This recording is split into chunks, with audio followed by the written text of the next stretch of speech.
หลวงพ่อพระธรรมเสนาบดีหลวงพ่อเจ้าวาดพระประธานเจ้าเมืองสุเทพราชวรนินานอาจารย์เทรานุเทระสังฆเจ้าทุกตนทุกรูปสวัสดีคณะสัตยาทุกตนก็ออกไม่ออกคณะสัตยาของพระประธานเจ้าเมืองสุเทพทุกคนทุกท่าน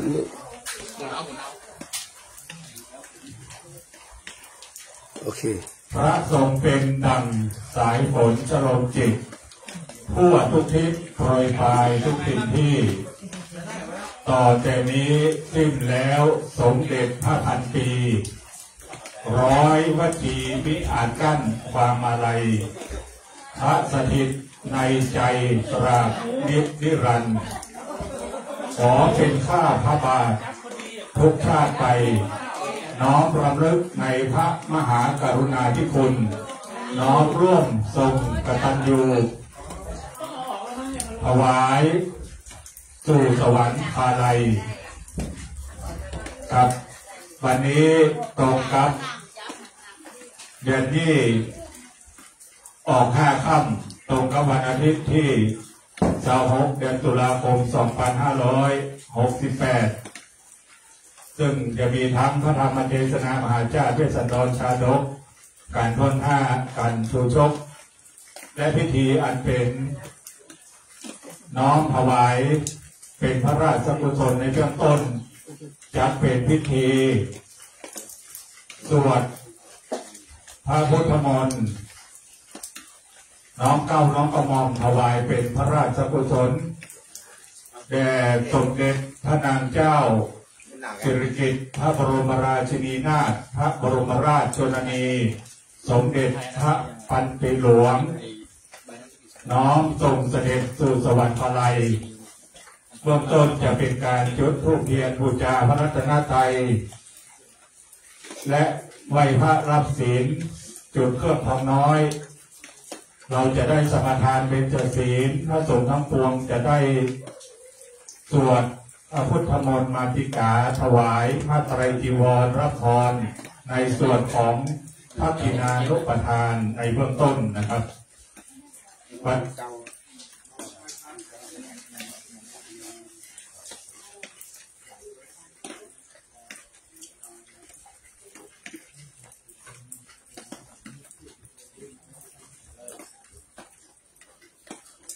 ครับ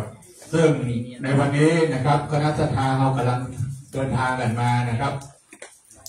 กับขอกราบไหว้สารในเมตตาธรรมของท่านอาจารย์พระครูธรรมธรวัชรินทร์เสถียรธรรมโมซึ่งเป็นเจ้าภาพหลักในวันนี้ได้ที่ฐานจุดเทียนรูปบูชาพระรัตนตรัยนะครับกับไหว้สาท่านอาจารย์พระมหาสกล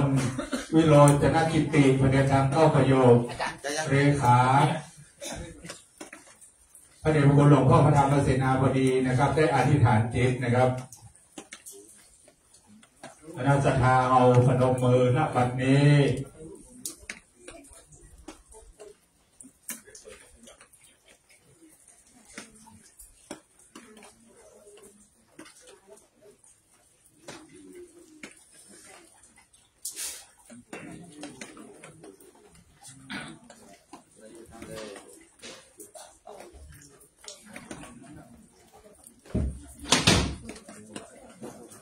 ครับต่อไปนี้เรียนเชิญทุกคนทุกท่านกล่าวคำบูชาพระรัตนตรัยไหว้พระเป็นเบื้องต้นก่อนนะพระสงฆ์ทั้งปวงจะได้เมตตาสวดพระพุทธมนต์นะครับอิมินาสกาเลนะโพธังอภิปูชยามิอิมินาสกาเลนะ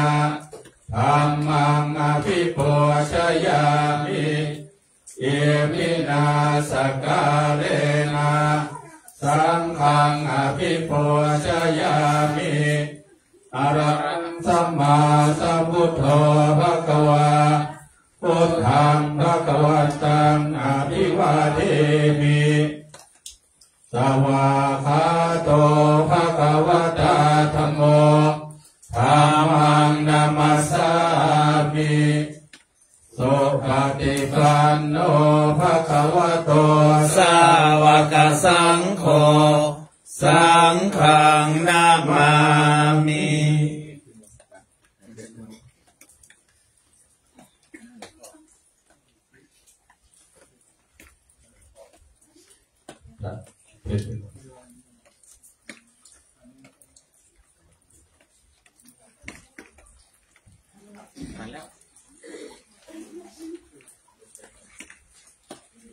กับพระเดชพระคุณหลวงพ่อจะอธิษฐานจิตจุดเทียนเครื่องทองน้อย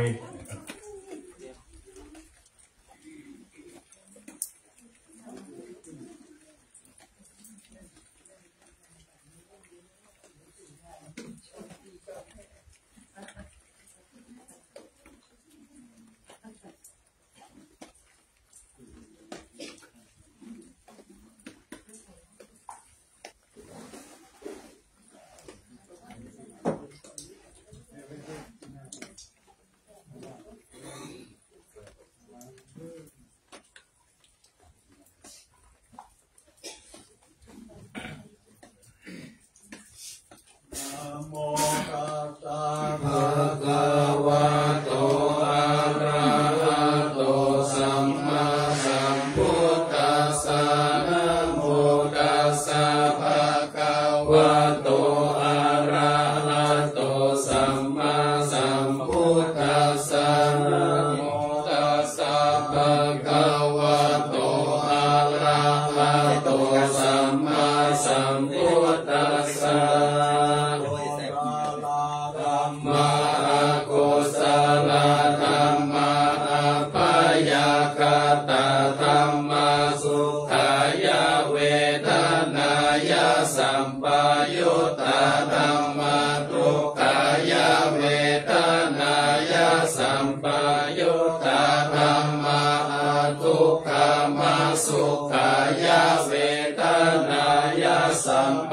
ยุตตาธรรมะวิปากาธรรมะวิปากาธรรมะธรรมะเนวะวิปากานาวิปากาธรรมะธรรมะอุปาทินุปาทานิยธรรมะอนุปาทินุปาทานิยธรรมะอนุปาทินานุปาทานิยธรรมะสังกิเลสสังกิเลสิกาธรรมะสังกิเลสสังกิเลสิกาธรรมะ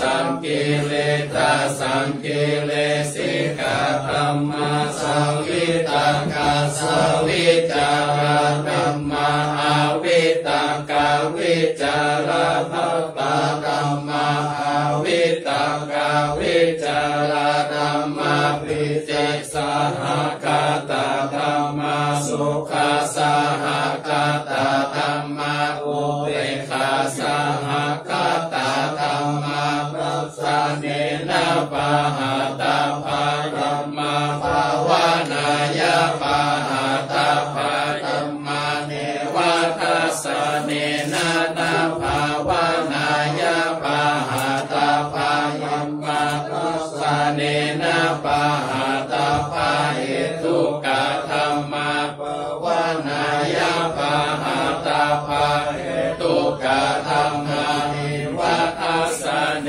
นะนะภาวานายะปะหะตาภาเหตุกะธรรมะอัจจยคามิโนธรรมะอปัจจยคามิโนธรรมะเนวัจจยคามิโนนาปัจจยคามิโนธรรมะเสขาธรรมะอาเสขาธรรมะเนวะเสขานาเสขาธรรมะปาริตาธรรมะมหาคตาธรรมะอัปปมานาธรรมะปาริตารัมมานาธรรมะมหาคตารัมมานาธรรมะอัปปมานารัมมานาธรรมะหินาธรรมะปัจฉิมาธรรมะปาหินาธรรมะอัจจตานิยตาธรรมะสัมปัตตานิยตาธรรมะ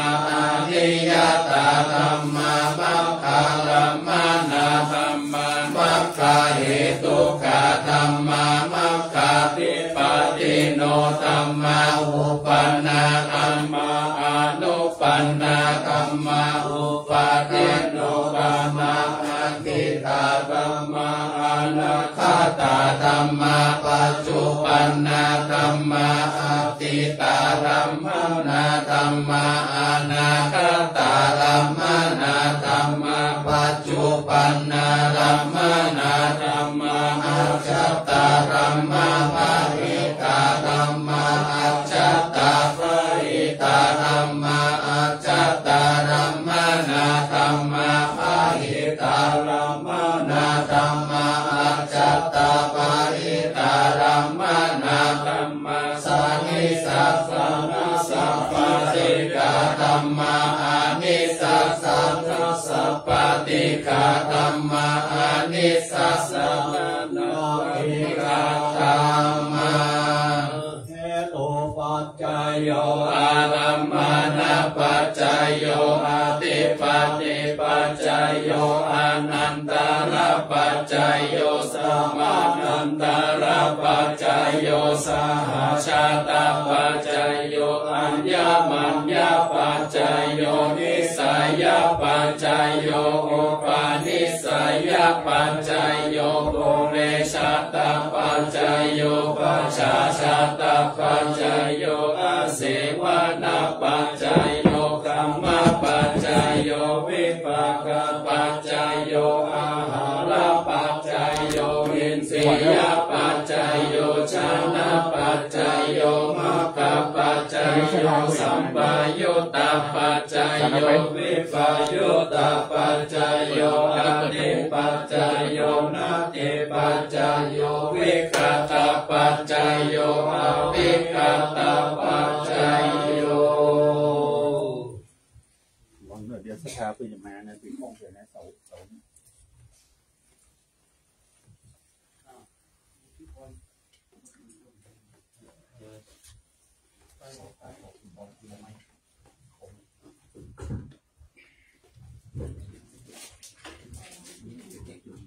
ครับ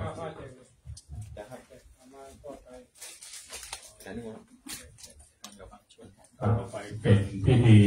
ทอดผ้าไตรบางสกุลนะครับจำนวน4ไตรแรกเมตตานามของพระเดชคุณหลวงพ่อพระธรรมเสนาบดีนะครับคณะทาที่ได้นั้นแล้วนะครับออกมายืนแถวไว้ก่อนนะครับก็ยืนแถวไว้เลยครับยืนแถวถวายความเคารพนะครับเบื้องหน้าพระบรมฉายาลักษณ์แล้วเดินออกมาทอดถวายนะครับให้ทุกท่านถวายความเคารพก่อนนะครับแต่วันนี้อาจจะชุกเอาเล็กน้อยเนื่องจากฝนตกนะครับ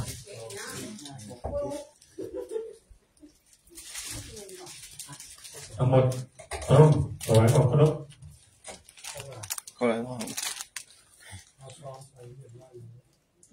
นะน่าจะต้องเลย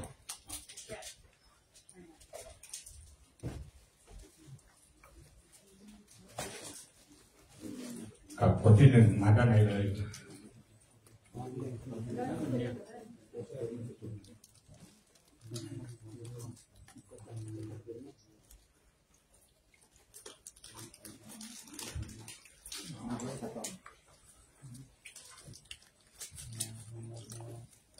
ถ้ายืนพร้อมกันทั้งหมดเดี๋ยวเราจะทอดพร้อมกันทั้งหมดนะครับทอดถวายพร้อมกันหมดทั้ง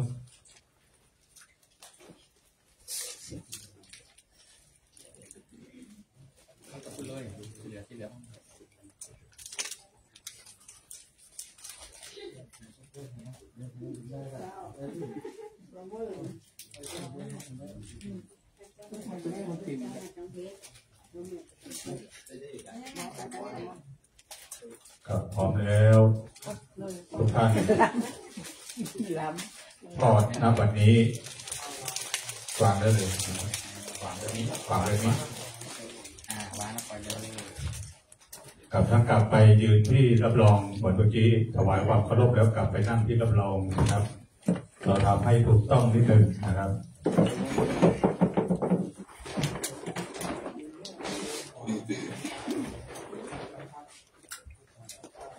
ซ้ายจับพัดซ้ายจับพัด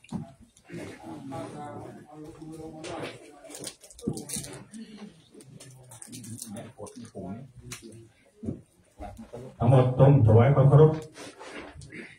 ครับเชิญนั่งครับ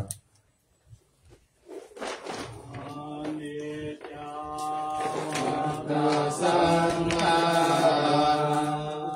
อุปายาตัมมิโนอุปชิตวานิรุชันติ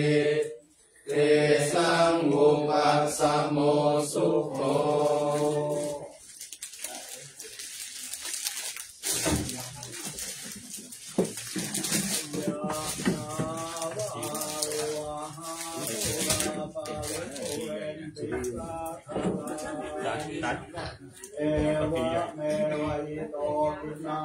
สปีใหญ่นะสปีใหญ่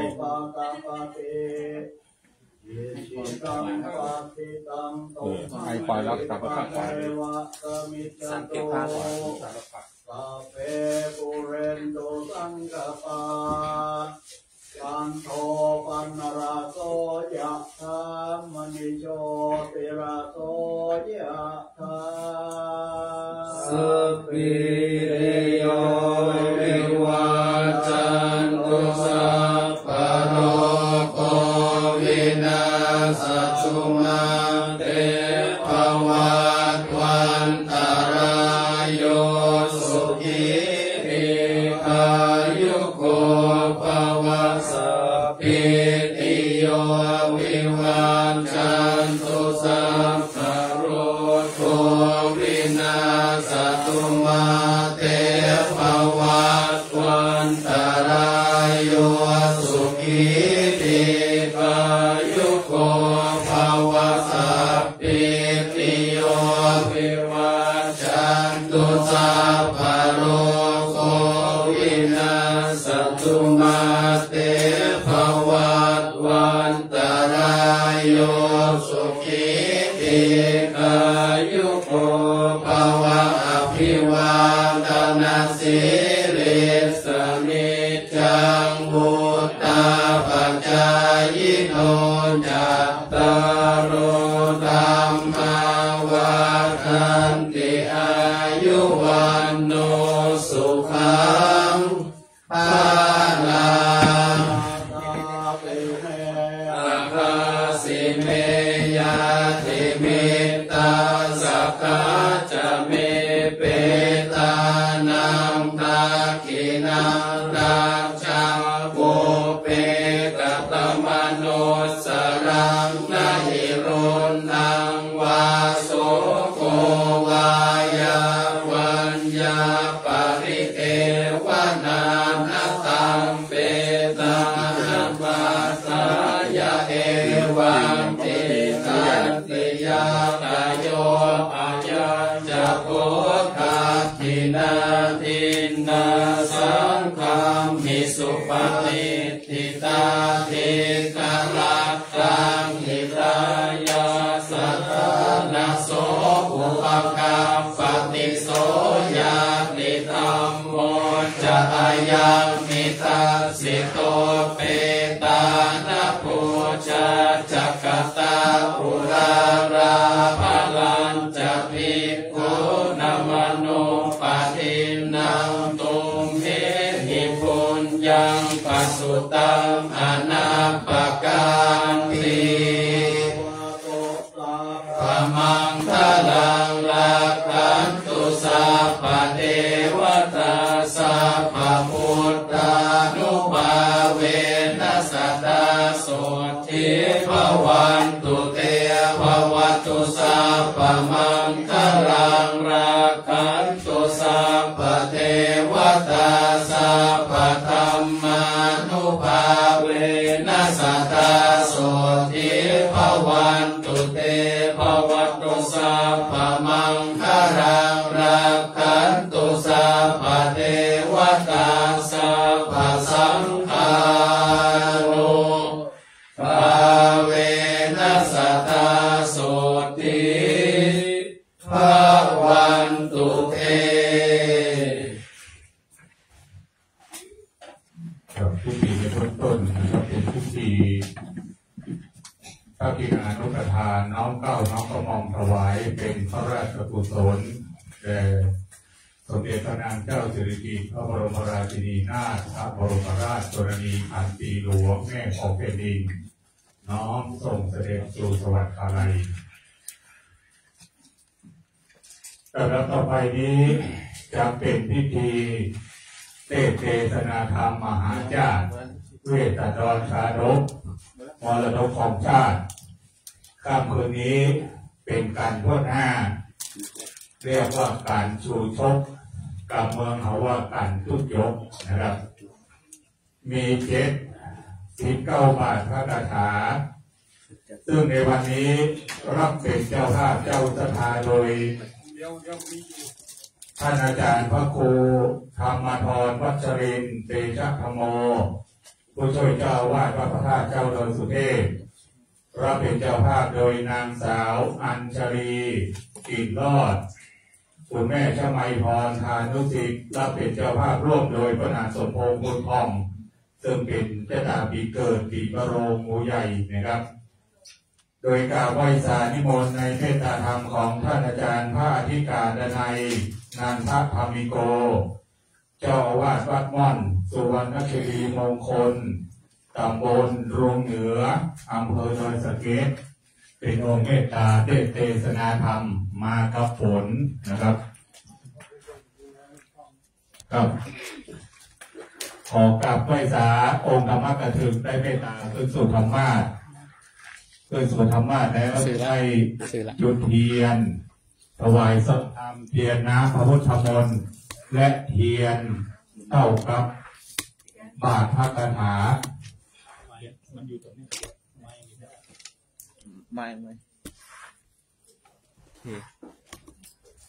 ยมันเสียอีก